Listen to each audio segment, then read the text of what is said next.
सच्चिदानंद नंद गुरु ओम सर्वमंगल मांगल्ये शिवे सर्वार्थ साधिके शरण्ये त्र्यंबके गौरी नारायणी नमोस्तुते ओम शरणागत दीनाथ परित्राण परायणे सर्वशान्ति हरे देवी नारायणी नमोस्तुते ओम सर्वस्वरूपे सर्वेशे सर्वशक्ति समन्विते भयप्रस्ताहिनो देवी दुर्गे देवी नमोस्तुते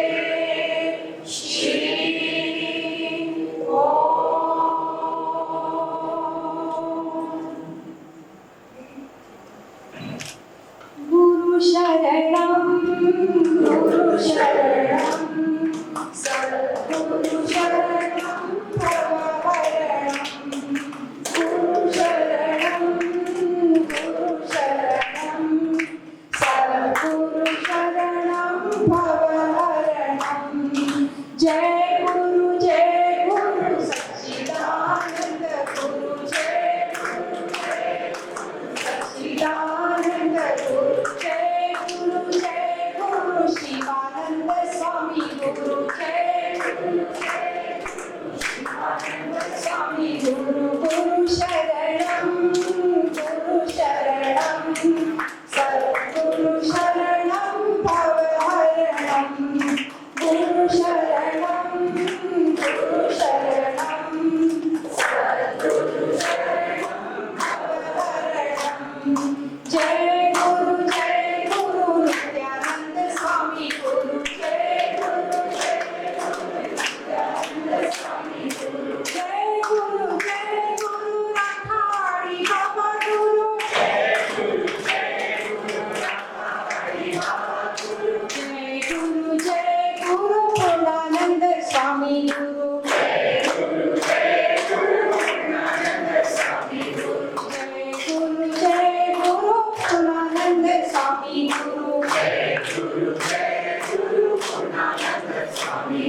गुरुजी और गुरु माँ के चरणों में प्रणाम।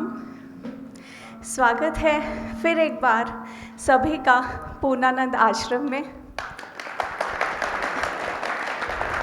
आज हम सभी के लिए बहुत ही खुशी का दिन है, क्योंकि अब इस आश्रम के रूप में हमें और भी गुरुजी गुरु माँ की प्रॉक्सिमिटी के बहाने मिलेंगे, अपॉर्चुनिटीज़ मिलेंगी।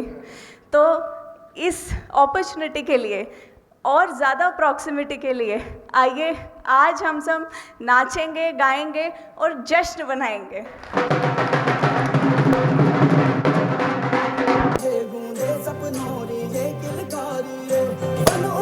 अभिनंदन करता छाई घटा बनियारी रे, शक्कर भापो झापी झापो हुई जश्न की ये तैयारी रे। मन हर जाओ धन बरसाओ धन सुख वालो जी रे।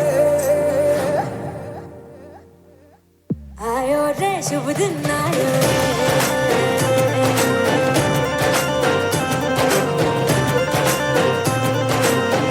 आयो रे शुभ दिन आयो,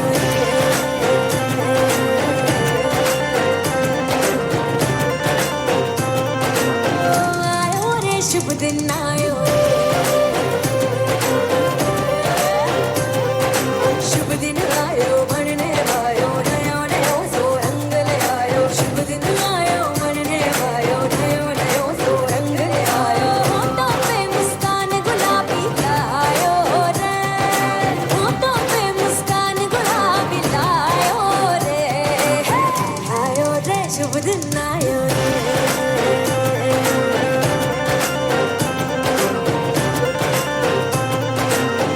आयो रे शुभ दिन आयो रे,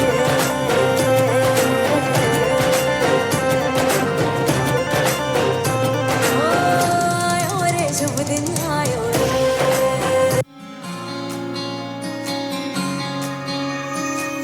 ये भी न जाने वो भी न जाने, नैनों के रंग नैना जाने, मिला जो संग तेरा उड़ा पतंग मेरा हवा में होके मलंग।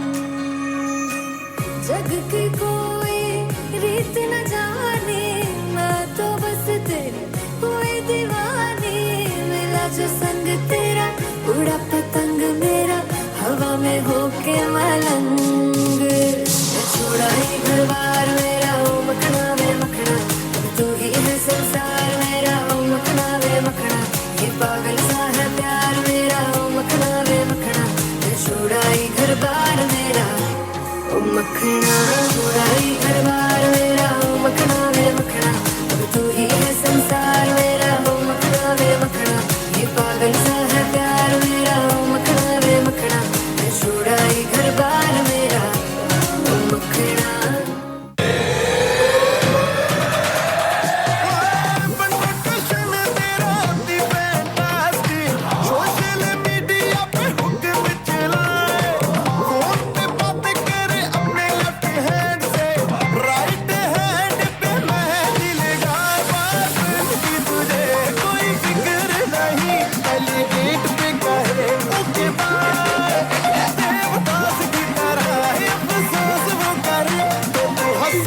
इनोसेंट सी शक्ल बनाए क्यूटी पाई,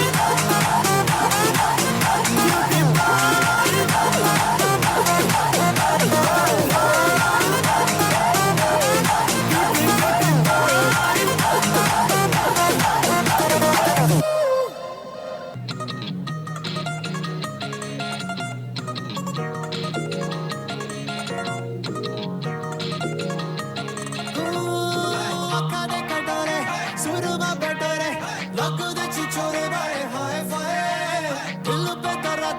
साढ़े चल जाती बारे दिल गुलाटी कुछ वाए वाए।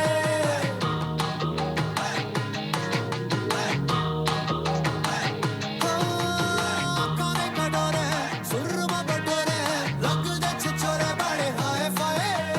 दिल पे कराती साढ़े चल जाती बारे दिल गुलाटी कुछ वाए वाए। चाय में डूबा वे सिकट हो गया, मैं तो एवी एवी एवी एवी लुट गया, मैं तो एवी एवी एवी एवी लुट गया, मैं तो एवी एवी एवी एवी लुट गया, मैं तो एवी एवी एवी एवी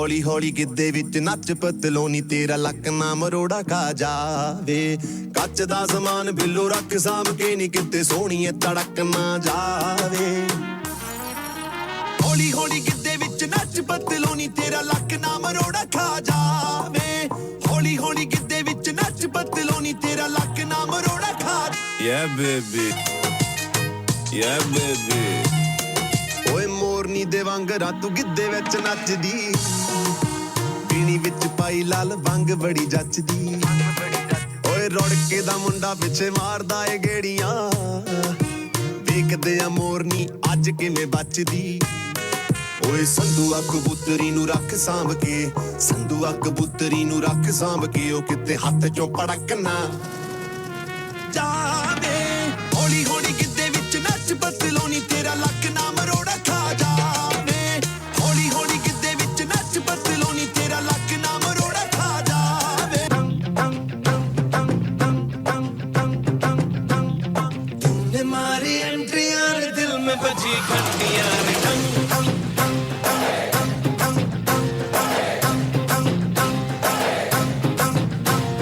तूने मारी एंट्रियां रे दिल में बजी घंटियां रे दिल की सुन कमेंट्रियां रे प्यार की गारंटियां रे और दाड़ा दाड़ी करना न अपना ही सुधरना टूटने लगा है यार चाहतों का झरना दिल की ना मरम्मतें हो ना कोई वारंटियां रे तूने मारी एंट्रियां रे दिल में बजी घंटियां रे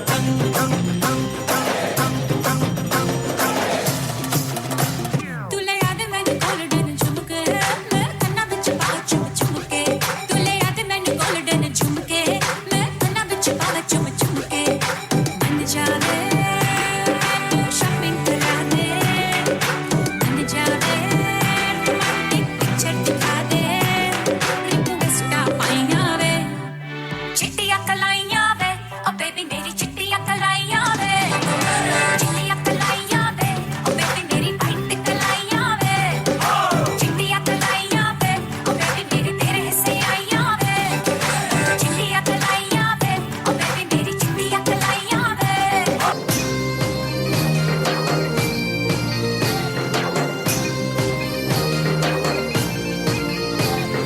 रंगी परोड़ आवी खुशियों संग लावी हर खाए हयू हाय हाय रंगी परोड़ आवी खुशियों संग लावी हर खाए हयू हाय हाय हाय शुभारंभ हो शुभारंभ मंगल बेला आई सपनों की डहरी पे दिल की बाजी रे शहनाई शहनाई रचिलो साज सजिलो शुभ घड़ी जय आवी आजा झटम टमाता शमणा उजे लावी ओ लावी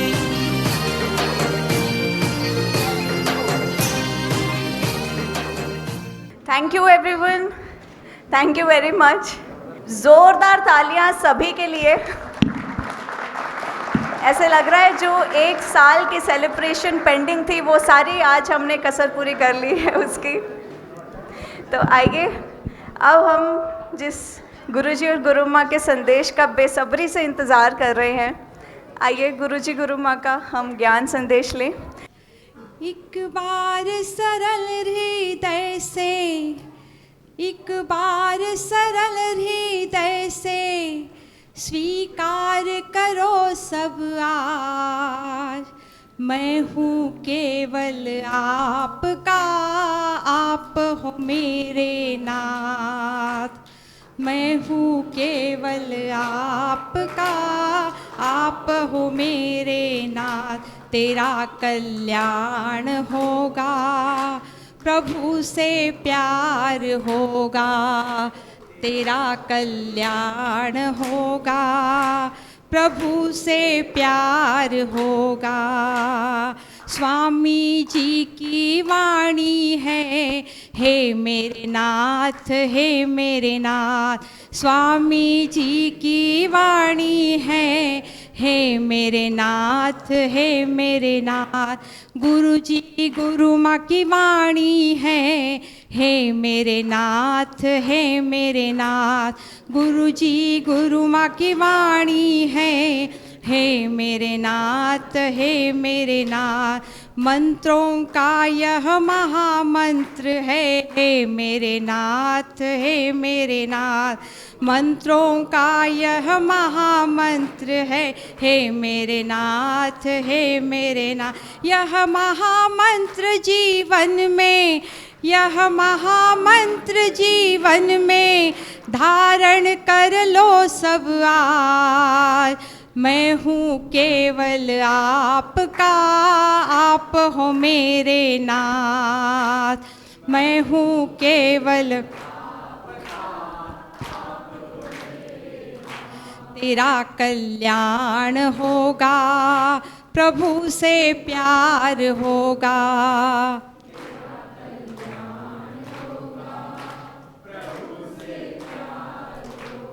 बार बार कहते रहो, हे मेरे नाथ, हे मेरे नाथ।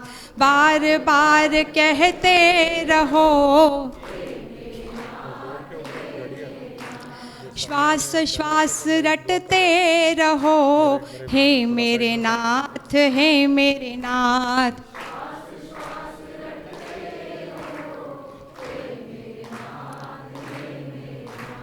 करुण हृदय से करो पुकार, हे मेरे नाथ, हे मेरे नाथ।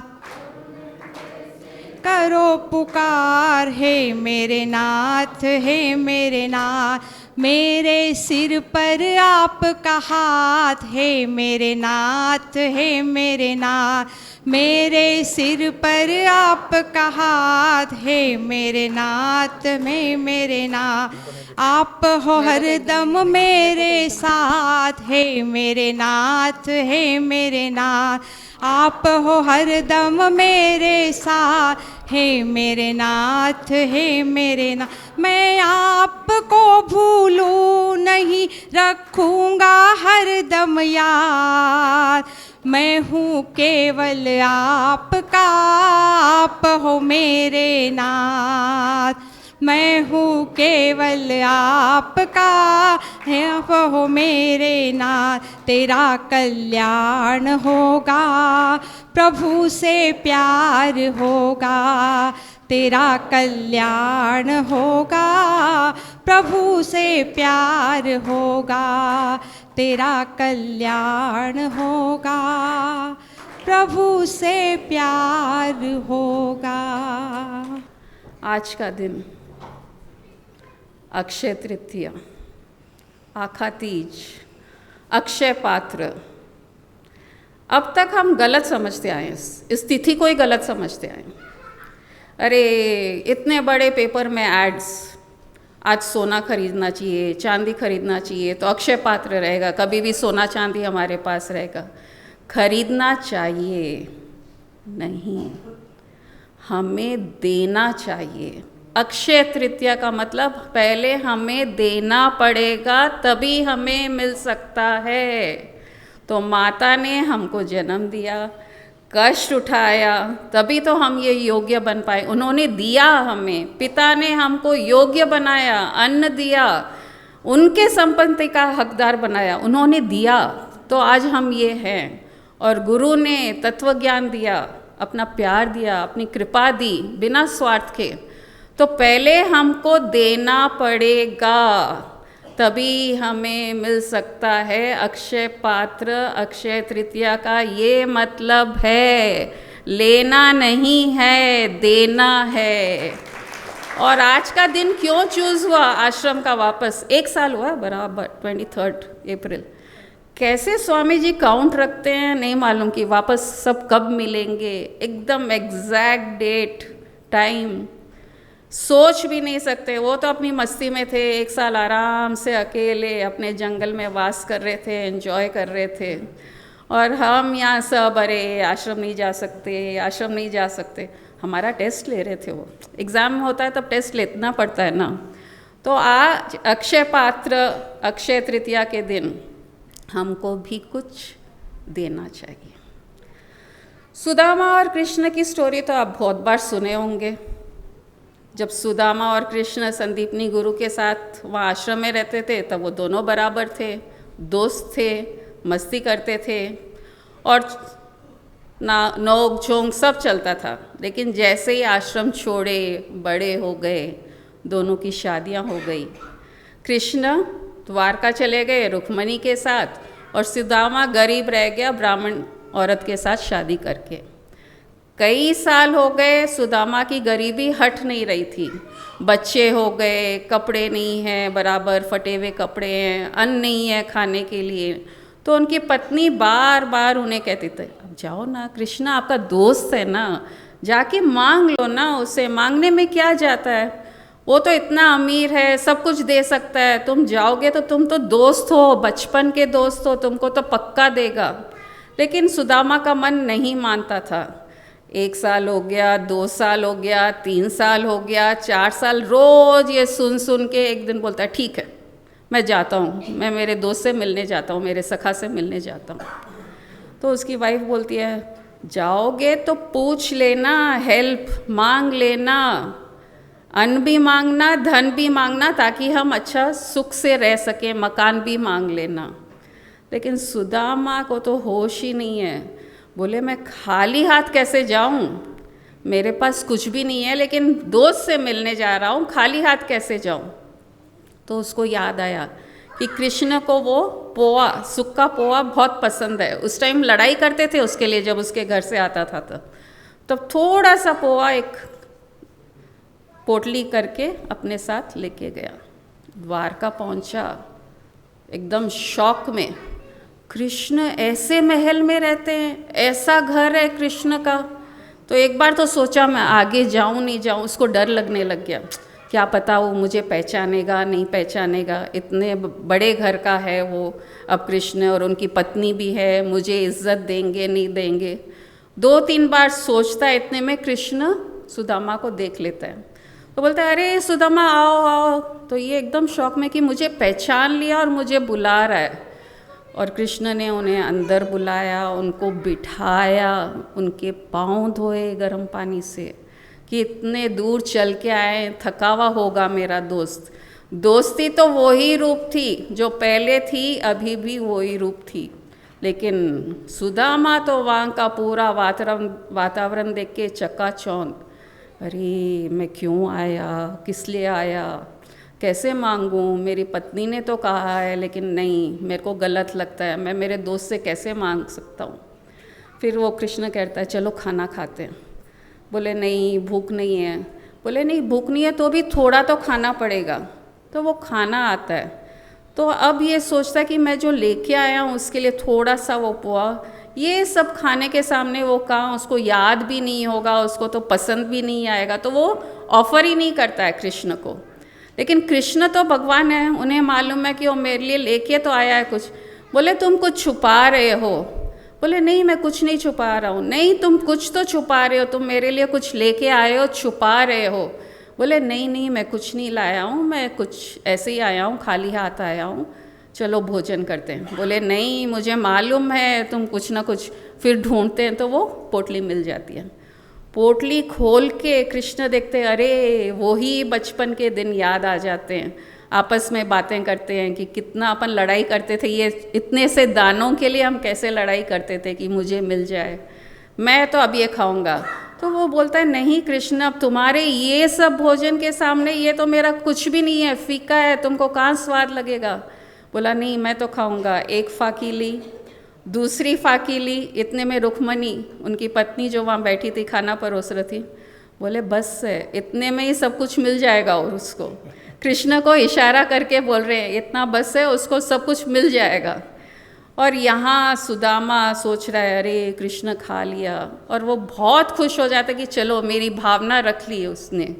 भगवान कभी भी है ना भावना का भूखा होता है, ये आडंबर वो सब में उनको इंटरेस्ट नहीं है। जितनी भावना फीलिंग से हम खिलाएंगे उतना उनको पसंद आता है। अब सुदामा बोल रहा है मैं जाता हूँ, और पूछता भी नहीं है कि मुझे इतनी तकलीफ़ है, कपड़े मेरे बच्चों के फटे हुए हैं, मेरे पास भी बराबर कपड़ा मकान खाना कुछ नहीं है। दोस्त से मिलके बहुत खुश हो गया और रवाना हो जाता है। जब गांव पहुंचता है, कुछ नहीं मांगता है कृष्ण से, चुपचाप रवाना हो जाता है, उसकी हिम्मत ही नहीं होती है मांगने की। जब पहुंचता है गांव, तब देख के शौक, उसकी कुटिया ही नहीं दिख रही है उसको। अरे मेरी कुटिया कहाँ गई, मेरी कुटिया कहाँ गई, वो सोच रहा है। कुटिया के जगह एक बड़ा महल रहता है और उसकी पत्नी बाहर निकलती है फुल ज्वेलरी के साथ, एकदम सज धज के, बच्चे पूरे गहने और अच्छे कपड़े पहन के। तब उसको समझ में आ जाता है कि ये सब कृष्ण की लीला है। मेरा मन रखने के लिए मैंने नहीं मांगा तो भी उससे तो मालूम पड़ गया कि मुझे क्या चाहिए, तो मुझे ये सब मिला। पहले उसने दिया, भावना दी, भक्ति दी, थोड़े दाने दिए, तब जाके यहाँ भगवान ने सब कुछ दे दिया। तो अक्षय तृतीया के दिन, आखा तीज के दिन अक्षय पात्र, अगर कुछ पाना है अक्षय पात्र का तो पहले हमें देना पड़ेगा, तभी हमको मिल सकता है। वो गाना है ना, पुराना गाना आप लोग सुने हुए होंगे, तुम गरीबों की सुनो वो तुम्हारी सुनेगा, तुम एक पैसा, सिर्फ एक पैसा दोगे तो वो 10 लाख, तो अक्षय पात्र हो गया ना। देना तो पड़ेगा पहले, एक पैसा दोगे तो 10 लाख देगा। आप एक पैसा भी नहीं देंगे और बोलेंगे नहीं मुझे 10 लाख दो, 1 करोड़ दो, तो कैसे हो सकता है। तो अक्षय पात्र पाना है तो हमको देना शुरू करना पड़ेगा। और इसमें एक और बहुत अच्छा एग्जाम्पल द्रौपदी का है। हमारे शास्त्र में कहीं ना कहीं ऐसे स्टोरीज़ हैं जो हमको एकदम सोचने पे मजबूर करते थे कि कितना फैक्ट है। द्रौपदी एक बार कृष्ण के साथ थी और कृष्ण के हाथ में कांटा चुभ जाता है तो खून निकलने लगता है, तो अपने साड़ी का वो कोना फाड़ के पट्टी करती है कृष्ण की कि खून ना निकले और रुक जाए और ठीक रहे घाव। उस दिन का उसका दान करा हुआ कपड़ा जब उसका चीर हरण हुआ तो अक्षय पात्र के रूप में वो थान रुका ही नहीं, निकलता गया, निकलता गया, निकलता गया। पहले द्रौपदी ने दिया, रक्षा दिया, कपड़ा दिया, तब कृष्ण ने भी सुरक्षा की और कपड़े का अक्षय पात्र कंटिन्यूस इन्फिनिट, जितना निकालना निकालो। दुशासन थक गया लेकिन कपड़ा तो रुका नहीं, वो आता गया, आता गया।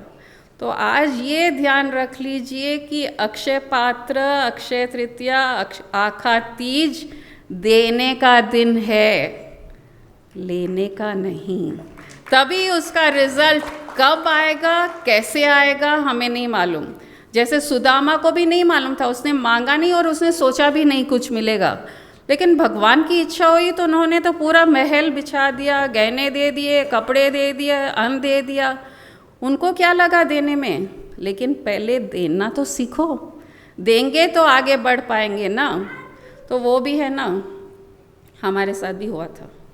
स्वामी जी हमारा टेस्ट बहुत लिए हुए हैं। अब हम लोग अच्छे सक्षम हैं, अच्छा मकान, गाड़ियाँ सब अच्छे, तो बोले अब इनसे कराऊं क्या। अगर इनको मेरे को ज्ञान देना है, पैसों का हम लोग खर्चा नहीं करते थे ज़्यादा, वो आदत नहीं थी दान करने की। हाँ, लाइफ एंजॉय कर रहे थे, स्वामी जी को कहीं घुमाना है तो ले जाएंगे, लेकिन जैसे आश्रम में डोनेशंस देना, और कभी जब गुरुजी ऑफ़र भी करते थे ना कि ठीक है कूलर, गर्मी बहुत है, वहाँ गर्मी बहुत होती है, तो बोले कूलर ऑफ़र कर देता हूँ अन्नपूर्णालय के लिए, तो वो सब छोटे चीज़ लेते थे। लेकिन फिर बोलते थे नहीं Jen, I will keep you in reserve, जब मेरे को ज़रूरत होगी मैं तुमको बताऊंगा। उसी टाइम कॉशन कर दिए थे। और कोई जैसे जनरल आश्रम के कामों के लिए कहीं हमको पैसा नहीं लगाने दिए। और मुझे इतना वो सर्विस देने पे मजबूर करे, घर पे आना, 10-10 दिन रुकना, रोज़ उनके गेस्ट आना, उनके शिष्य आना। अभी 12 बजे तक हम लोग बैठे हैं आराम से, दोपहर के 12 बजे कि अब 12:30 बजे लंच लगेगा। नॉर्मल 3-4 जने उनके असिस्टेंट्स, हम घर वाले हैं। सडनली स्वामी जी बुला के मेरे को बोलते हैं, कुसुम अभी 10 लोग दिल्ली से आ रहे हैं, 1 बजे आएंगे, उन सब के लिए खाना बना दें। ठीक है स्वामी जी, अब 1 घंटे में जो बन पाएगा वही बनेगा, लेकिन सर्विस लेना शुरू करें। कि अगर मुझे यहाँ ज्ञान देना है या इसको कुछ देना है तो पहले ये कुछ सर्विस करेगी तो मैं दे पाऊँगा ना, खाली ऐसे ही बैठ के ज्ञान दूंगा तो कैसे होगा। तो ये रूप में सर्विस लेते गए, 10-10 दिन रुकते थे घर पे, तो वहाँ सबका देख रेख करो, कभी कोई को कॉफ़ी चाहिए, कोई को चाय चाहिए। स्वामी जी का खाना मैं नहीं बनाती थी, स्वामी जी के जो असिस्टेंट थे उनको जो टेस्ट चाहिए होता था उनके असिस्टेंट ही बनाते थे, वो ही खिलाते थे। स्वामी जी यहाँ हमको ये लेसन दिए कि ज़रूरी नहीं है कि तुम सिर्फ मेरे को सर्व करो, मेरे जो शिष्य आ रहे हैं उनका देख रेख करो। तुम उनका देख रेख करोगे तो यही हो गया कि मेरा देख रेख कर रहे हो, क्योंकि मेरे को तुम्हारा टेस्ट शायद नहीं पसंद आए, तुमको मैं कैसा मिर्च पसंद करता हूँ, खट्टा कितना पसंद करता हूँ, नमक कैसा चाहिए, कितना सॉफ्ट चाहिए चावल। उनका फिक्स था मेनू, 1 प्याला रसम चावल, 1 प्याला दही चावल, 2 ही चीज़, और कुछ खाते नहीं थे जल्दी से। सुबह कुछ पूड़ी और बना दिया तो इतना सा टेस्ट करते थे। तो फुल्का, सूप सब शुरू कराए, जो शिष्य आए उनकी सेवा कराना शुरू करे। तो यहाँ भी वो जो गुरुजी एक स्टोरी शेयर करते हैं कि एक जो बही खाता फरिश्ता जो अकाउंट्स रखता है वो जा रहा था रास्ते पे, तो एक आदमी आया कि अरे ये क्या है आपके पास बुक्स में, इसमें किसके नाम हैं? तो बोले इसमें जो भगवान के भक्त हैं उनके नाम है। तो वो पूछता है मेरा नाम है क्या? वो फरिश्ते से पूछता है ये आदमी जो रास्ते पे चल रहा है, मेरा नाम है क्या उसमें? बोले नहीं, भगवान की भक्ति में तुम्हारा नाम नहीं है। अच्छा, भगवान के जो सेवक है या मैं शिष्य हूँ वो नहीं है मेरा नाम? बोले नहीं। थोड़े दिन और हो जाते हैं, लेकिन उसकी भावना भगवान के भक्तों को सर्व करने में था, भगवान से ज़्यादा जो उनके भक्त हैं उनका देख रेख करना, उनको कुछ बीमार है तो उनको तकलीफ़ है तो कुछ ना कुछ हेल्प करके उनकी सहायता करना। थोड़े दिन बाद फिर फरिश्ता आया दूसरा किताब लेके, तो बोले इस बार ये आपके हाथ में किताब दूसरा, ये किसका है? तो बोले इसमें भगवान के आशीर्वाद जिस जिसको मिला है उनका लिस्ट है। अच्छा, तो इसमें तो मेरा नाम हो ही नहीं सकता, जब मैं भक्ति नहीं हूँ, भगवान की भक्ति नहीं कर रहा हूँ, तो यहाँ आशीर्वाद के नाम में तो आ ही नहीं सकता है। फिर भी मन मार के वो पूछता है ठीक है बताओ ना मेरा नाम है क्या इसमें? तो बोलता है सबसे पहला नाम तुम्हारा है। ये बहुत खुश हो जाता है। तो बोले ऐसा कैसा, वहाँ मेरा नाम ही नहीं था और यहाँ आशीर्वाद वाले किताब में, भगवान के आशीर्वाद वाले किताब में मेरा नाम सबसे पहले है। बोले क्योंकि तुम उनके भक्तों का ध्यान रख रहे हो, उनकी सेवा कर रहे हो, वो भगवान की भक्ति से भी बड़ा है। तो स्वामी जी ने सर्विस मेरे से इस तरीके से लिया, और गुरु जी को एंड में जब उनका हेल्थ ख़राब होने लगा तब हेल्थ पे पूरा खर्चा करवाए थे। तो अलग अलग तरीके से हमको देना पड़ेगा। स्वामी जी को हमको ज्ञान देना था तो ये तरीके से सर्विस लिए और हमको वो हाईएस्ट स्टेट दिए। तो देना तो है हमें, लेना नहीं है। आज से यही सोच लो कि जो देंगे, 1 पैसा भी देंगे तो वो 10 लाख देगा, वो आशीर्वाद की कमाई देगा। और सिर्फ हमारी सेवा करने की ज़रूरत नहीं है, हमारे साथ जो आ रहे हैं, जो इधर आ रहे हैं, खा रहे हैं, पी रहे हैं, उनकी सेवा, उनकी देख रेख करोगे तो वो आशीर्वाद में पहला नाम आ जाएगा और हमारा तो चलता रहेगा। स्वामी जी के कारण आज हम वापस यहाँ हैं तो उनका ही ड्रामा दिख रहा है। 1 साल नहीं बुलाना और अभी ऐसा बुलाया कि कुछ हुआ है क्या वो ही नहीं मालूम, सब नॉर्मल। और आज जो आप लोग सब झूम रहे थे, नाच रहे थे, अगर कंटिन्यूस आते तो ये भावना नहीं आती थी ना। उनको वो भी चखाना था, विरह की अग्नि क्या होती है, दूर रहोगे तो कैसा होगा। तो कुछ देना पड़ेगा तभी मिल पाएगा। और ये आश्रम बनने के बाद ही शायद, जो याद है, पहले 1-2 सेंटेंसेस ही बोलती थी प्रोग्राम्स में, कभी बैठती थी गुरुजी के साथ, साइड में बैठती थी, लेकिन बात करने का तो नाम ही नहीं था। अब सर्विस ये तरीके से मांग रहे हैं स्वामी जी, कुछ बोल लो, कुछ गा लो, लोगों को एंटरटेन कर लो। और जो आज तुम लोग सब डांस कर रहे, पूरे फिल्मी गाने ना, भजन था क्या एक भी? वो तो लास्ट में वो बोली, गुरुजी बोले नहीं ज़रूरत नहीं, बोली नहीं एक भजन तो रखेंगे, क्योंकि जो ज्ञान मिला, एनलाइटनमेंट जो मुझे मिला वो गानों के थ्रू मिला, तो वो भी यहाँ अलाउड है कि सब चीज़ करते हुए, मस्ती करते हुए, लेटेस्ट फिल्म सॉन्ग्स पे डांस करते हुए उस ज्ञान में हम स्थित हो सकते हैं, उस ब्रह्म को पा सकते हैं। तो अभी सर्विस कुछ बोल के, कुछ भजन गा के, कुछ गाने गा के आप लोग को दे रही हूँ। तेरी ही वाणी बोलूँगी मैं, तेरे ही गीत गाऊंगी मैं, तेरे इश्क का चोला पहन के तुझ में ही रम जाऊंगी। बस देना ही देना है। मुझे बोलते हैं आजकल कि आप पानी पीते रहना, मैं बोलती रहूँगी। मैं पानी पीते जा रहा था। खुश रहना है तो पत्नी की बात सुन लो, फ्रिक्शन मत करो। विनय को कहा था कि दाढ़ी बना लो, उसकी पत्नी ने कहा कि बना लो, बना लिया, अच्छा लग रहा है, पत्नी भी खुश। अरे आज एनिवर्सरी भी, आज अपना डिनर कोई ने स्पॉन्सर किया है, रवि निमानी, अहमदाबाद। वो बोला मैं आ नहीं सकता, बोली आ नहीं सकता, हम लोग तो खाना खा लेंगे, तुम दे तो पार्टी दे तो उसमें क्या है। अपना फंडा क्लियर है, हमको पार्टी से मतलब है, तुम आओ या नहीं आओ क्या फ़र्क पड़ता है, और नहीं आओ तो और ज़्यादा अच्छा, अपने एंजॉय कर सकते हैं। हमको स्पॉन्सर कर दो, कोई हो गया काम। आशीर्वाद तो बैठे बैठे कहीं से भी दे सकते हैं। आप सबको घर वापसी की बहुत बहुत शुभकामनाएं, बहुत बहुत बधाई।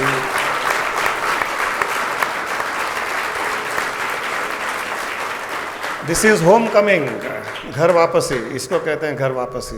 कितना आनंद आता है घर वापसी में। कई दिन घूमने चले गए, कितने भी घूमने जाओ, कितने भी अच्छी अच्छी कंट्रीज जाओ, 5 स्टार 7 स्टार 10 स्टार होटल में रुको, लेकिन घर में आने के बाद में वो छोटा घर, 2 बेडरूम का छोटा सा पलंग, वही तकिया, वही पलंग, वही चादर, वही अच्छी लगती है।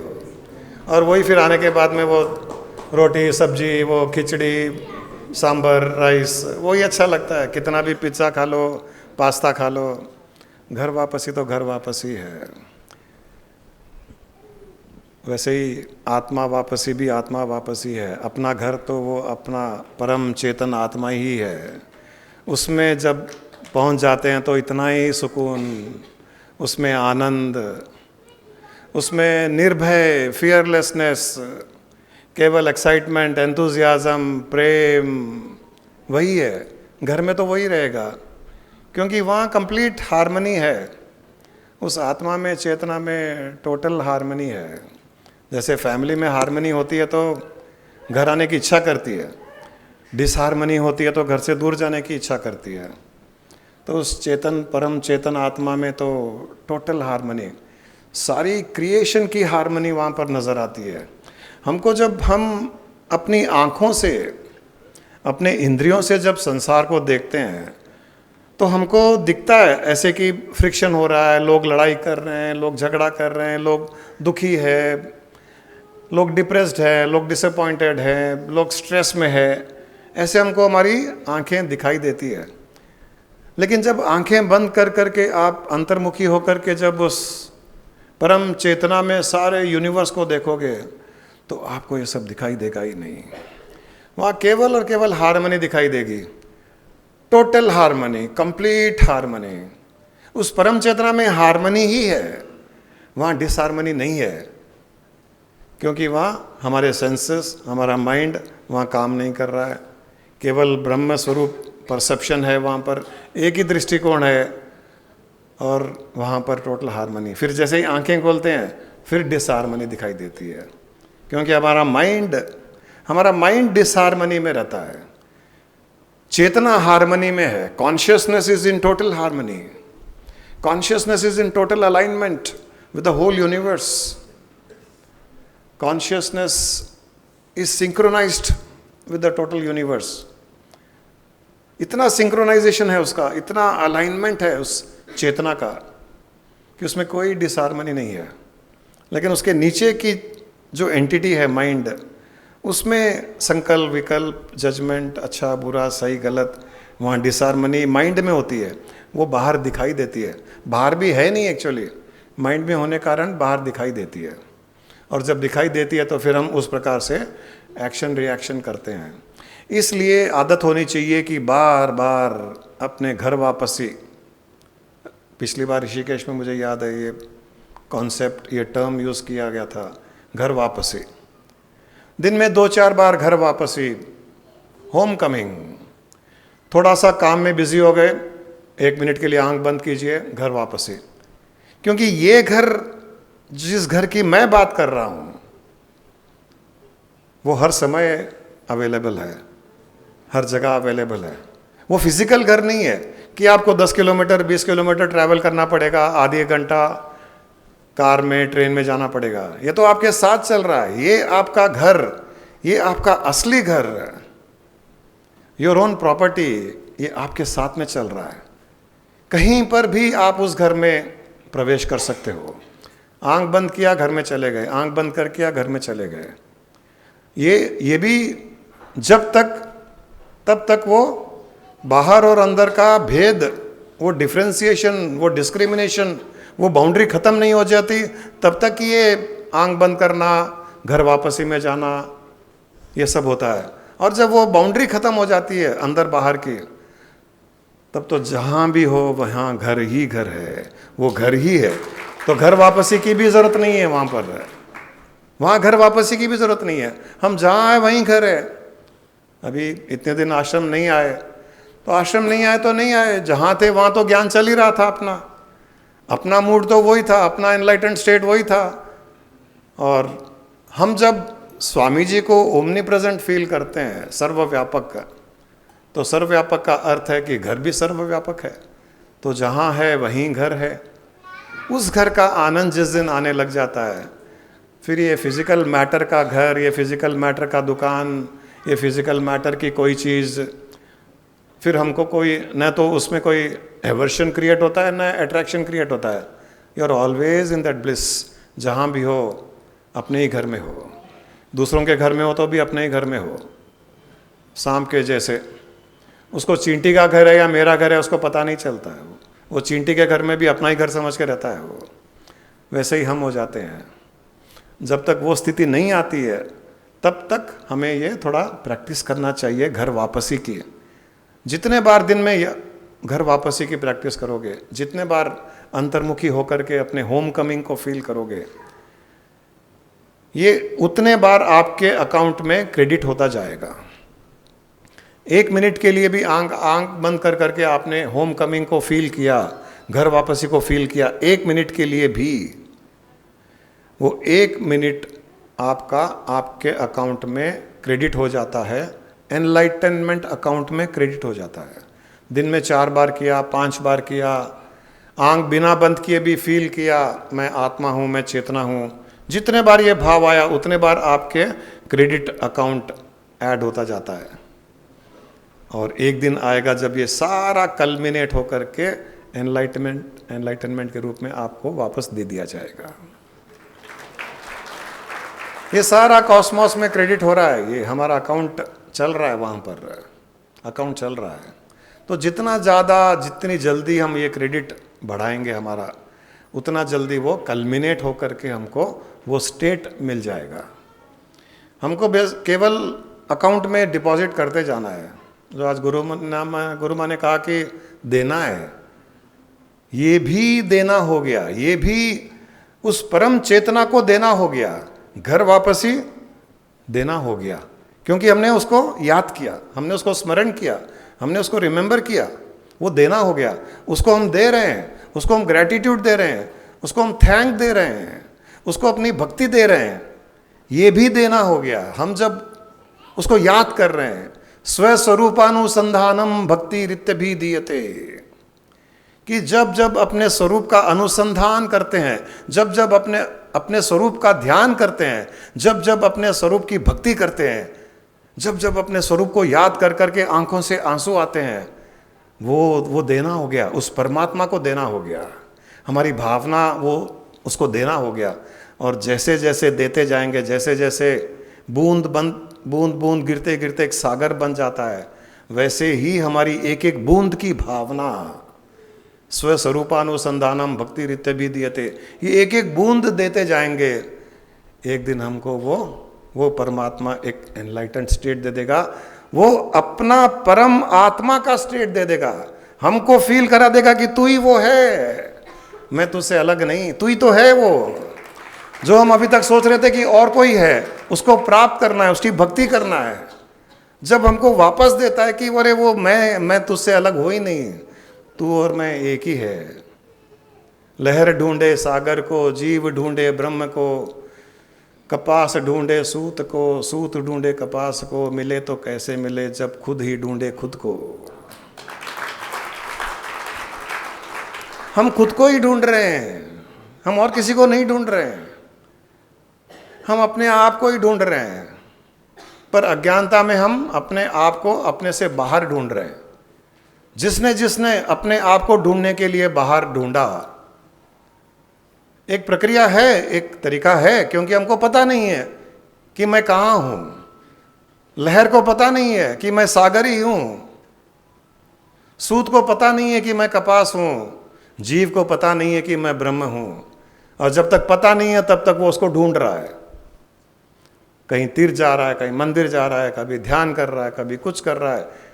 बट जब वो एनलाइटेंड स्टेट मिल जाता है उसको, तब उसको हंसी आती है कि अरे इतने साल मैं कहाँ ढूंढ रहा था, खुद को ही ढूंढ रहा था। और खुद को ढूंढने के लिए खुद से दूर कुछ है ही नहीं, मैं खुद को ही ढूंढ रहा था। तो उसको ये एहसास होता है कि मैं अपने आप को ही तो ढूंढ रहा था। और उस दिन वो कल्मिनेशन है, वो ये ढूंढने का, बार बार उसको ढूंढने का, घर वापसी का, उसका ध्यान करने का कल्मिनेशन है ये स्टेट। इसी को कहते हैं सेल्फ रियलाइजेशन। ये बहुत अच्छा वर्ड है, सेल्फ रियलाइजेशन। अपने आप को रियलाइज करना, अपने आप को रियलाइज करना कि मैं कौन हूँ। ये स्पिरिचुअल पाथ का ये डेस्टिनेशन है, एंड रिजल्ट है ये। और इसमें इतना आनंद है। और इसके बाद में फिर ये शरीर से जुड़े हुए कोई रिश्ते, ये शरीर से जुड़े हुए मकान, दौलत, धन आदि सब, उनका कोई अर्थ नहीं रहता है। और चूंकि उनका कोई अर्थ नहीं रहता है, उनका अर्थ है भी नहीं, वैसे भी नहीं है, वैसे भी नहीं है, क्योंकि हम तो लेके ही नहीं जा सकते, हमको पता है, सबको ही पता है, ये शरीर लेके नहीं जा सकते हैं। शरीर के साथ में जो संबंधी है, रिलेशंस है, उनको लेके नहीं जा सकते। हमारा जो धन है उसको लेके नहीं जा सकते, हमारा मकान है उसको लेके नहीं जा सकते, गाड़ी भी यहीं रहेगी, ज्वेलरी भी यहीं रहेगी। कितना भी अक्षय तृतीया के दिन सोना खरीद लो, बैंक वाले का ही हो जाएगा लॉकर में, या आईटी वाले का हो जाएगा, हमारा नहीं रहेगा। तो उससे तो बेटर है पहले दे दो किसी को मुझे ही दे दो। आज ये मणिपुर का ड्रेस अच्छा लग रहा है। हम लोग मणिपुर गए थे तो किसी ने ये ऑफर किया था, अच्छा लगा। मैंने कहा कि चलो आज एक नया, जाने से पहले दे दो। एक बार एक राजा के पास में एक साधु आया। राजा बहुत बड़ा राजा था, बहुत पैसे वाला था, बहुत अहंकार भी था, ईगो था अपने राजा सम्राट होने का। साधु आया, अपने अहंकार में कोई ज्ञानी है, कोई साधु है, कोई तपस्वी है, उसको नहीं पता चलता। अज्ञान का पर्दा आंखों पर लग जाता है। जब अहंकार बहुत ज़्यादा बढ़ जाता है, ईगो बढ़ जाता है, तो अज्ञानता का अंधकार भी साथ में बढ़ जाता है। तो उसने कोई अपने सिंहासन से उतर करके उसको न प्रणाम किया न कुछ किया। सोचा था कि आते रहते हैं ये लोग, साधु संत आते रहते हैं, कुछ ना कुछ मांगने के लिए आते हैं, तो क्या चाहिए तुमको? राजा ने कहा कि क्या चाहिए तुमको?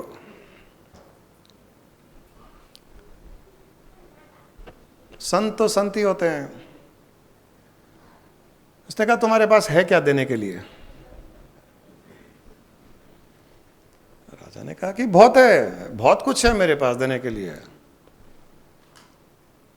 मैं इतना बड़ा राजा, सम्राट, हर चीज़ है मेरे पास में संसार की देने के लिए, आप क्या चाहिए तुम्हें ये बताओ। बोले राजा तुम्हारे पास कुछ है तो मांगू ना, तुम्हारे पास कुछ है ही नहीं तुम्हारा देने के लिए। ये जो तुमको शरीर मिला है ये तुम्हारे माँ बाप ने दिया है तुमको, तुम्हारा नहीं है, ये तुम्हारे माँ बाप ने दिया है।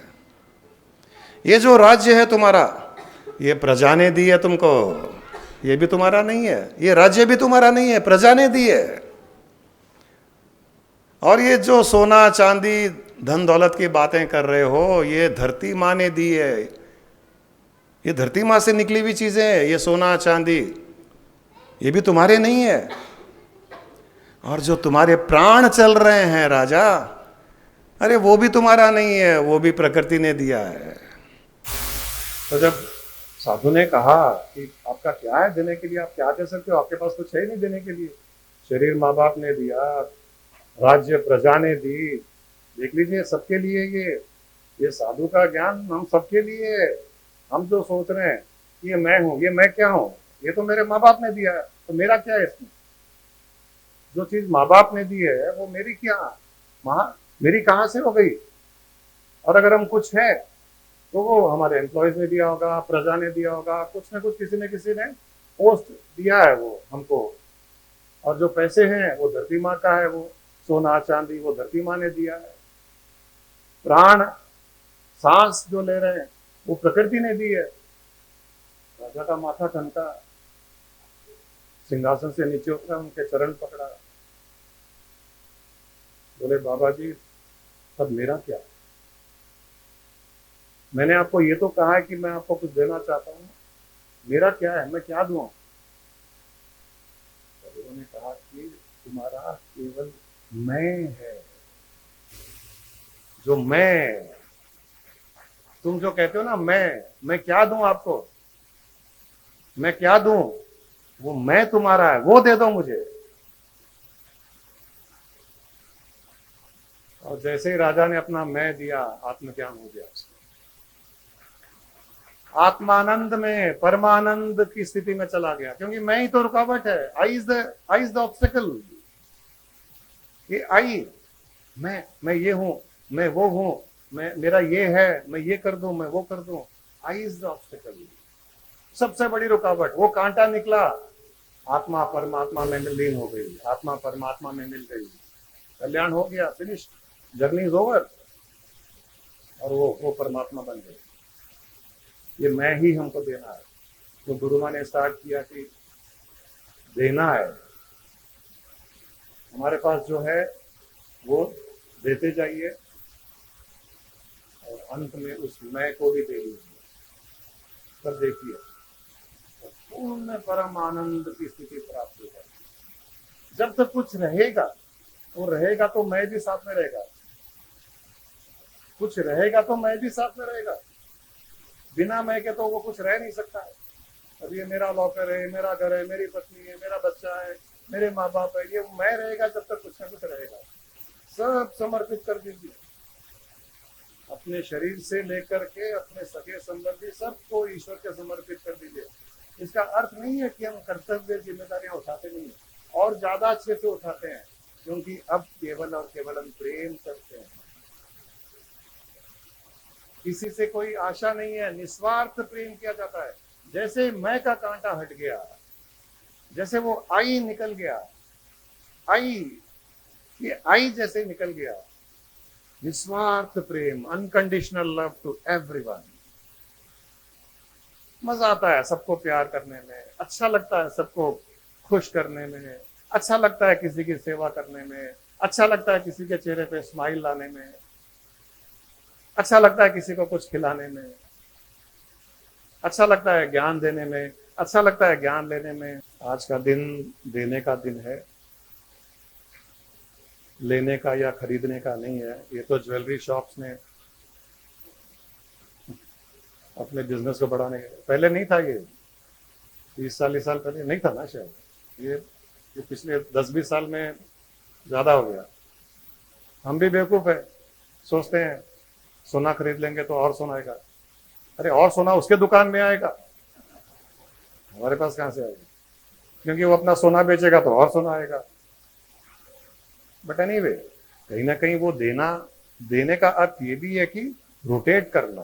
तो अच्छी बात है, देना अच्छी बात है, कुछ खरीदना अच्छी बात है, खरीदते जाइए, देते जाइए, बांटते जाइए। Economy is all about rotation. अब इस देने की बात पर एक खाली शेयर करना चाहता हूं कि जब ये आश्रम शुरू हुआ था, कई लोगों का कंट्रीब्यूशन था आश्रम के कंस्ट्रक्शन में, बिल्डिंग में। लेकिन बाद में जब आश्रम चलने लगा था तो कुछ लोग मिलकर के ही चलाते थे, बाकी कई लोग कंट्रीब्यूट करते थे। लेकिन एक हेजिटेशन थी, हम लोगों को भी हेजिटेशन थी कि किसी से कंट्रीब्यूशन लेना नहीं, डोनेशन मांगना नहीं। कोई कहता था तो भी ना ही करते थे कि नहीं अभी रहने दो, बाद में देखेंगे। ऐसा ही था सिस्टम, क्योंकि कुछ लोग चला रहे थे तो चल रही थी गाड़ी। आज के बाद ये सिस्टम चेंज, आज के बाद हर कोई चलाएगा आश्रम। आज के बाद हर कोई चलेगा। आज के बाद हर किसी की जिम्मेदारी आश्रम चलाने की। आज के बाद हर किसी की जिम्मेदारी है सत्संग चलाने की। अंत में ये तो है कि पैसों का काम पैसों से ही होता है। जहां पैसे खर्च होते हैं तो कहीं ना कहीं से पैसे आते ही आते हैं। स्वामी जी के पास भी कोई किसी से मांगने का सिस्टम नहीं था, आज भी नहीं है, आज भी कोई सिस्टम नहीं है। लेकिन कई लोग हमको कहते हैं कि कई लोग कंट्रीब्यूट करना चाहते हैं और शुरू से उनको कहा गया है कि अभी जरूरत नहीं है, अभी नहीं चाहिए, हम बाद में ले लेंगे, अभी बहुत है हमारे पास। ऐसा एक कल्चर था। कोई ऐसा नहीं है कि कोई 1 लाख दे, कोई 1 करोड़ दे, कुछ नहीं है। जिसकी जितनी इच्छा, जिसकी जितनी जैसी भावना, उतना वो करे। और जो कर रहा है वो किसी एक व्यक्ति के लिए नहीं कर रहा है, हम हर किसी के लिए कर रहे हैं और आगे आने वाली जनरेशन के लिए कर रहे हैं। हम शुद्ध ज्ञान को फैला रहे हैं। शुद्ध ज्ञान ही है जो एक इंसान को सुखी कर सकता है, सुख दे सकता है। शुद्ध ज्ञान ही है जो डिसअपॉइंटमेंट, डिप्रेशन से बाहर निकाल सकता है। शुद्ध ज्ञान ही है जो एक फैमिली हार्मनी क्रिएट कर सकता है। अपने पास में कोई मिलावट नहीं है, आप सब जानते हैं। प्योरेस्ट नॉलेज, क्योंकि स्वामी जी का जो दिया हुआ है वही हम आगे दे रहे हैं। हम कभी भी इसको कोई कमर्शियल एक्टिविटी बना के नहीं रखे हैं। लेकिन अब सब कंट्रीब्यूट करेंगे तो इसको और आगे बढ़ेगा, और आगे बढ़ेगा तो और लोगों को बेनिफिट होगा। यही अपना ऑब्जेक्टिव है और कोई ऑब्जेक्टिव नहीं है। कोई किसी की जेब में कोई राजा महाराजा के जैसे एंजॉय करता है, वैसा कुछ नहीं है। हम तो किसी की गाड़ी में आते हैं तो भी उसमें 1 पैसा आश्रम का नहीं लगता है, कहीं जाते हैं तो भी उसमें 1 पैसा आश्रम का नहीं लगता है। सब पर्सनल लेवल पे खर्चा होता है। तो जो आश्रम को आता है डोनेशन, वो केवल और केवल अपने इस प्रोसेस के स्प्रेडिंग के लिए ही, इसको आगे बढ़ाने के लिए ही यूज़ होता है। और कई लोगों की शायद गलतफहमी भी है कि यहाँ कुछ लेते नहीं है तो शायद सत्संग का जगह फ्री मिलता होगा, वहाँ नाश्ता फ्री आता होगा। ऐसा नहीं है। पैसे लगते हैं, खर्चा होता है, कहीं ना कहीं से आ रहा है। कई लोगों को पता भी नहीं है कि एक सत्संग का कम से कम 50,000 का खर्चा होता है। महीने में 2-3 लाख का खाली सत्संग का खर्चा होता है। लेकिन हमने आज तक किसी से मांगा भी नहीं, मांगने की इच्छा भी नहीं है। लेकिन अब जो एक हेजिटेशन था वो ख़त्म कर रहे हैं कि अब जिसको जैसे सपोर्ट करना है करे, क्योंकि इसको आगे बढ़ाना है और ऑब्जेक्टिव कुछ नहीं है। 2-2.5 लाख 3 लाख का सत्संग का खर्चा, 2-3 लाख का आश्रम का खर्चा। अभी अन्नदान हम भी शुरू कर रहे हैं यहाँ पर किचन से, कि रोज़ यहाँ कई लोगों का खाना बनेगा, पैकेट्स बनेंगे, यहाँ आसपास के गांव में, हॉस्पिटल्स में, क्लिनिक्स में डिस्ट्रीब्यूट करेंगे अन्नदान। Clean the Cosmos, prime minister से मिलने की भी अभी कोशिश है, उसको वर्ल्ड वाइड कैंपेन कर रहे हैं और इस तरह से इस ज्ञान को आगे बढ़ा रहे हैं। अभी किसी ने शेयर किया था कि मेरे कुछ प्रॉब्लम थी और मैंने सीटीसी प्रेयर्स किए और अगले दिन प्रॉब्लम सॉल्व हो गई। तो ये हमारी सीटीसी की प्रेयर्स, ये क्लीन द कॉस्मोस की प्रेयर्स, उसमें एक क्षमा याचना, हम सबसे क्षमा याचना कर रहे हैं, सबको क्षमा कर रहे हैं, हम सबसे निस्वार्थ प्रेम कर रहे हैं। हम ये सर्वम ब्रह्मम के वाइब्रेशंस सारे ब्रह्मांड में फैला रहे हैं। लोका समस्ता सुखिनो भवन्तु के प्रेयर्स कर रहे हैं। ये पूरे स्वच्छ ब्रह्मांड के क्लीन द कॉस्मोस के प्रेयर्स इतने इफेक्टिव है, अगर दिल से उत्पन्न हुए हैं, सारे ब्रह्मांड में फैलकर आपके लिए जो अच्छा है वो वहाँ से आकर्षित अपने आप हो जाता है। वो तो आज के बाद में ये आश्रम, ये सत्संग, ये समोसे, कचौरी सब आपके ही होंगे, हमारे कुछ नहीं होंगे। आप दोगे तो हम खाएंगे। और किसी को कोई हेजिटेट करने की आवश्यकता नहीं है, किसी को कोई लिमिट नहीं है, कुछ नहीं है, देते रहना है। एक सेठ था, बड़ा फकीरचंद नाम था लेकिन सेठ था। ऐसे नाम, अक्सर नाम उल्टे, नाम का उल्टा ही सही होता है। अमीर चंद गरीब होता है, फकीरचंद अमीर होता है। लोग पहले नाम ऐसे रखते थे लेकिन उनको नहीं पता था कि आगे चल करके उल्टा होने वाला है। तो वो फकीरचंद सेठ था लेकिन खुश नहीं रहता था। तो एक बार एक संत आए, उन्होंने कहा कि तुम खुश नहीं हो। बोले हाँ मैं सेठ हूँ, पैसे तो है लेकिन खुश नहीं हो। बोले तुम खुश इसलिए नहीं हो कि तुम देते नहीं हो किसी को, तुम देना शुरू करो। देने में जो खुशी है वो जमा करने में नहीं है। हम कितना भी जमा कर लो उसमें खुशी नहीं है, बांटने में खुशी है। जैसे हम अगर हमको स्वामी जी ने हमको ज्ञान दिया, एनलाइटनमेंट दिया, अगर हम अपने आप में कंटेन करते तो इतना मज़ा नहीं आता जितना हम आपके साथ में शेयर करने में आ रहा है। हम लोग जब यूएस गए थे, और यूएस में कई प्रोग्राम्स हुए थे हमारे पास, वहाँ यूएस में कई प्रोग्राम्स हमने किए थे। शुरू में तो जब प्रोग्राम के स्टार्टिंग में जब हॉल में जा गए थे तो पहली बार गए थे, लोगों को पता नहीं था, कोई उठा भी नहीं, ग्रीट भी नहीं करता था। लेकिन टॉक के एंड में इतने लोग स्टेज पे आकर के कोई प्रणाम कर रहा है, कोई हक कर रहा है, कोई कुछ देने की कोशिश कर रहा है। हम बोले नहीं, हमको नहीं चाहिए। हमको वहाँ क्वेश्चन किया गया कि आप यूएस क्यों आए, आप पैसे नहीं ले रहे हो, आप चार्ज नहीं कर रहे हो, आप यूएस क्यों आए। बोले क्या मतलब यूएस क्यों आए। बोले नहीं, everyone comes to raise money here. मैंने कहा I came to share my joy, I came to share my joy. हमारे अंदर इतना ज्ञान का आनंद भरा हुआ है जो हमको हमारे गुरु ने दिया है। अरे घर में एक बच्चा पैदा होता तो छत पे जाके ढंग ढंग ढंग ढंग थाली बजाते हैं कि सारे मोहल्ले को पता चले कि हमारे घर में बच्चा पैदा हुआ है। तो ये इतना बड़ा बच्चा पैदा हुआ है ज्ञान का, तो इसको तो पूरी दुनिया में घुमाना पड़ेगा। इसको कैसे कंटेन करें, कैसे रोकें अपने आप को। रुक ही नहीं सकता ये। जिसके अंदर थोड़ा भी ज्ञान उतरेगा वो रुक नहीं पाएगा, वो देगा किसी न किसी प्रकार से। जरूरी नहीं है कि ज्ञान के रूप में देगा, खुशी के रूप में देगा, उसकी तकलीफ दूर करने के हिसाब से देगा, उसको कुछ बताएगा तरीके, तुम ये कर, तू ये कर, ये कर, तू मुक्त हो जाएगा, मुक्त हो जाएगा। उसकी इच्छा है कि सबको मुक्त कर दूं, सारी सृष्टि को मुक्त कर दूं। तो कैसे रोक पाएंगे हम। इसीलिए आए हम, और हमारा कोई मकसद नहीं है। तो हमारी ज़िंदगी तो ऐसे ही चलेगी, देने में चलेगी। तो सेठ देने लगा संत के कहने पर, तो खुश होने लग गया, स्माइल करने लग गया। लेकिन जब दिया जाता है तो खुशी तो हुई, लेकिन धीरे धीरे उसको देने का अहंकार भी आ गया। एक बार एक गांव में गया, उस गांव में उसने बहुत पैसा लगाया, रोड बनाए, लोगों की सहायता की, हेल्प की, और थका हुआ था और भूखा था। गांव में गया, उसने देखा सब पहचान जाएंगे, सेठ आए, सेठ आए। सबने कहा सेठ आए, सेठ आए, सेठ बैठिए, सेठ बैठिए। किसी ने पानी दिया, खाना किसी ने नहीं पूछा, उसको भूख लग रही अंदर से। अब बेचारा भूखा रहा, लेकिन मांगे कैसे, सेठ है तो मांगा भी नहीं। उसको बहुत दुख हुआ उस दिन। वापस गांव आया, बहुत दुखी हुआ कि इतना मैंने किया लोगों के लिए और लोगों ने मुझे खाने तक नहीं पूछा। उस दिन से उसने देना फिर बंद कर दिया।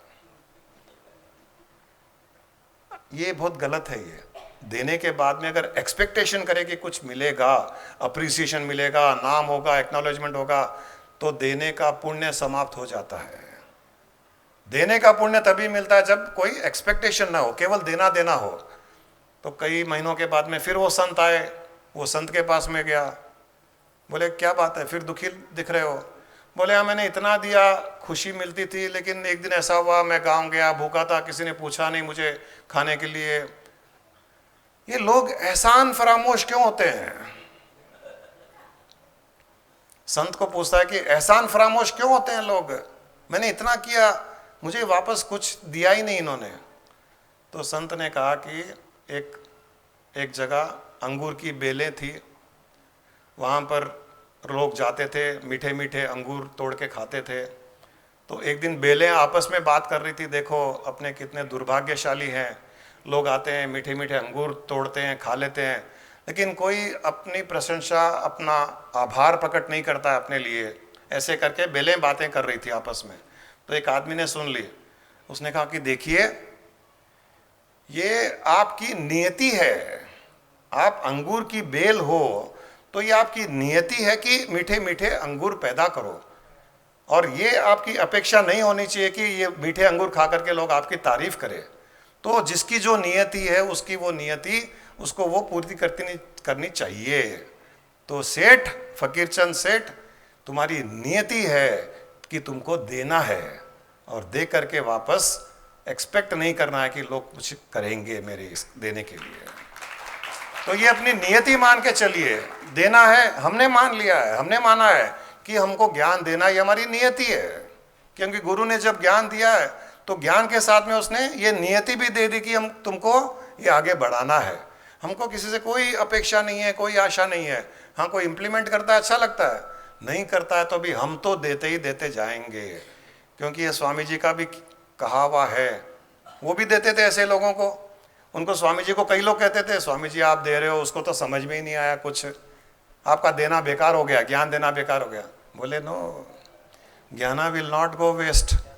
एक दिन स्प्राउट करेगा, आज नहीं अगले जन्म में करेगा, अगले जन्म में नहीं 10 जन्म के बाद करेगा, लेकिन मेरा ज्ञान का बीज बेकार नहीं जाएगा। तो अक्षय तृतीया देने का दिन है, दीजिए। सोना खरीदना है खरीद दीजिए, कोई प्रॉब्लम नहीं है, लेकिन साथ में वो सोना खरीद करके बांट भी दीजिएगा। थोड़ा बहुत बांधते जाइए, बढ़ेगा वो सोना। सोना खरीद के लॉकर में रख देंगे तो बढ़ेगा नहीं, खरीद के बांटिए। किसी को गिन्नी दीजिए, किसी को चेन दीजिए सोने की, किसी को ब्रेसलेट दीजिए। मेरे हाथ में तो कुछ भी नहीं है, जो देना है दे दीजिए। अंगूठी कुछ देना है तो एनीवे, मुझे कुछ नहीं चाहिए। आप खुश रहिए, इसी प्रकार हंसते रहिए, आपके जीवन में भरपूर आशीर्वाद हो, सारी सृष्टि का आशीर्वाद हो आप सबके लिए, सारे संतों का आशीर्वाद आपको प्राप्त हो, सारे सिद्ध पुरुषों का आशीर्वाद प्राप्त हो, सारे देवी देवताओं का आशीर्वाद प्राप्त हो। लोका समस्ता सुखिनो भवन्तु। हमारे मन से तो यही प्रेरणा आप सबके लिए निकलती है, यही अक्षय आशीर्वाद ही है। अक्षय शुद्ध ज्ञान है, अक्षय आत्मा, अक्षय चेतना, अक्षय आत्मानंद, अक्षय यही अक्षय है, बाकी सब क्षय है। इनके अलावा सब कुछ क्षय है। क्षय मतलब डिस्ट्रक्टिबल, खत्म होने वाले। बट आत्मा, चेतना, ब्लिस, आशीर्वाद ये अक्षय है। इन अक्षयों की कमाई कीजिए, आप सबका कल्याण हो। बहुत बहुत धन्यवाद।